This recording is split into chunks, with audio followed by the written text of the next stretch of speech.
Hey, this is Lindley from Z-CoiL. Redeeming your Z points is super simple.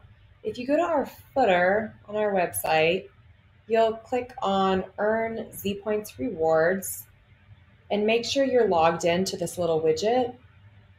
If you select Discover the Loyalty Program, the right-hand side, a little pop-up widget is going to display. Make sure that you're logged in. Then you're going to click Ways to Redeem.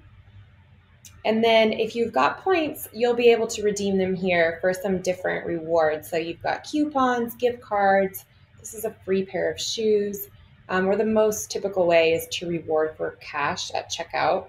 So you'll go to order discount, hit redeem, and then this is $191 that I've got in my account.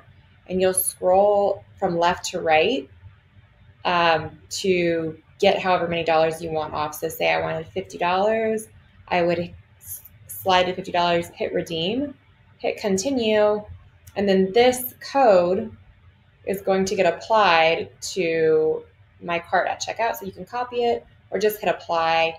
And then when you go in to checkout, you're going to go checkout, and then you'll see that that reward is there waiting for you.